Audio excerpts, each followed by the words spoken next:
What's going on YouTube? It's your boy, the Below Average Gamer, and I got a new Black Ops 2 video for you today. And this video is from my first actual core online gameplay from the core playlist, that is. And in this gameplay, I'm playing with one of my good friends that I used to work with. He was actually a former supervisor slash manager of mine. So I joined up with him, and we decided to go ahead and play play a game together. So, like I said, this is my first time playing in the core gameplay modes, and my first time on this map. I hadn't tried this map even in my combat training sessions. I've never played on this one, so that's why you see me playing very cautious at first, trying to learn the maps. But I'm also playing cautious for another reason, because I want to make sure that I train myself to not be so aggressive, because I don't have those natural reflexes like a lot of Call of Duty players do. So I don't have those quick turn on the dime, panic knife, fire from the hip versus aiming down the sights type of reflexes. Excuse me. So I'm right here. Got my first kill, so that's pretty cool. I was feeling pretty good right now. And then tell me, how did I not get the kill on this guy? I mean, he was laying prone. I shot him in the head, then shot him on the right side, but he still gets up and kills me. But I'm not surprised. But yeah, so like I said, this game is really fun. I like it. It's a lot faster paced than the Battlefield 3 game, but the good thing about it is it's not too fast paced to where you feel like you can't move without dying. You just have to, play with some type of caution and understand, the situation that you're in. So, like for me, see, I'm using all the environment to my advantage. And right now, I don't have anything unlocked. All I have is the MTAR, which is this nice little two-piece I get right here. Well, actually, it was like a 1.5 piece because I got an assist on that second kill. But yeah, I mean, this is just really fun to play. And this is a pretty old gameplay at this point. This is probably maybe,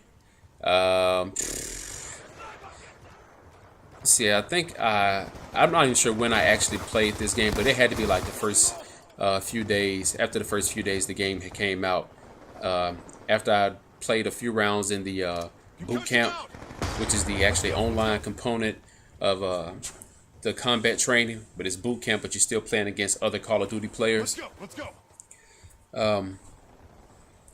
So right now I'm just really trying to get my bearings underneath me, just to kind of get some confidence and trying to get this nice little kill right there. Had to work on getting my aim a little bit better on that one, but luckily came out with the kill.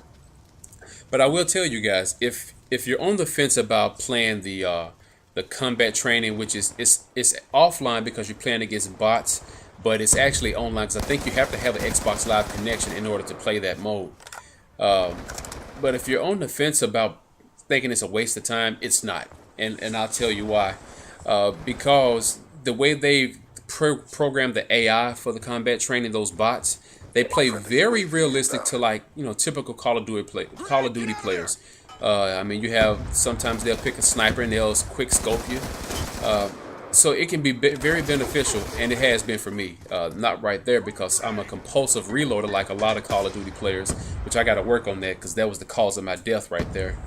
But I would recommend that you go in and you do some combat training, because it will help you out, because it's helped me out a ton. But what you have to do, if you're gonna do this, you got to challenge yourself. It's cool at the beginning to just kind of leave the difficulty on medium for the bots and experiment with, just to learn the maps. Kind of get familiar. Look at this other two piece. Ooh, look at that. Got them real good. But you want to do it at first to kind of learn the maps. Kind of get your sensitivity, comfort level down, and that's the main thing I was doing.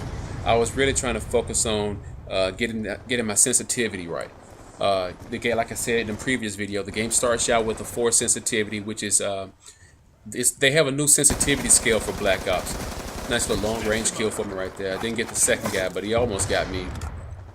Now the old Below Average Gamer would have went back to that window and tried to kill that guy, and probably would have ultimately got killed. But since I'm trying to play with some caution, I decided to move out of that situation and sweep around, hoping I can probably catch a flank right here. Just preserving my life. Yeah, but anyway, so you have to challenge yourself in the combat training, and they have four difficulty Plan levels. deployed. Another little two piece. UAV on standby. Got me a UAV. Call that joker UAV in. inbound. And watch this headshot I'm finna get on do. Watch this blood splatter I'm about to get on this guy. Is this the part? Oh, no, it's not the part. But I'll let you know when that part happens. But again, going back to the combat training, I know I keep going back to it because I haven't finished my thought on it. But yeah, challenge yourself. After you learn the maps, you get your sensitivity levels down, which I said there are new sensitivity ranges they got. They start you out at 4. Previous Call of Duties has been 2 for medium difficulty, but now 4 is the medium difficulty. Friendly care package You know, inbound. as of lately, I've been playing on a 7 sensitivity. I've since dialed it back to 6 because one thing about the sensitivity, which I don't like, and also Fisticuff had mentioned this as well in his videos, is that UAV on standby. the sensitivity levels change according to the weapon that you're carrying. So if you're carrying a SMG, your sensitivity levels is you're going to move a lot faster. You're going to be able to turn and move a lot faster. If you're carrying an LMG, it's going to be a lot slower. And so for me, when I adjust my sensitivity levels, I'm doing it based upon the assault Objective rifle. almost complete. That's that headshot right. Look at that blood splatter. So you gotta, get your sensitivity level down that you're comfortable with. So I since moved mine down back to 6. I may eventually move it up to 7, but right now I'm at 6 with my sensitivity. And like I said, combat training has really helped me out, and I'm not doing so bad right here. I mean, as you can see, I've been going positive. I've been getting definitely more kills than I have deaths. Not right there, got taken out, but so be it. Not a big deal. You get back in the fight. It's not real life. But yeah, please try out the combat training. And one thing that I've started doing recently with combat training, because I still play it, it's a good way to warm up before you go online and play. Because sometimes you get online and then you just haven't got your coordination down. You haven't got your reflexes down. So do combat training is a good way to kind of get yourself prepared for your jump online. But another thing that I've been doing to help with your aim and getting on target, there's an option in combat training where you can only record a kill if you get a headshot. And that's a very good way to work on your aiming and to also, get the kill a lot quicker. So if it'll help you, keeping in the back of your mind to focus and go for those headshots. Well, anyway, I got more videos coming up after this one. This was my first online gameplay in the core gameplay list. I went 15-7, I believe, in this game, which is not bad at all. Yep, 15-7. KD at 2.14. It's your boy, the Below Average Gamer, and I'm out. Peace.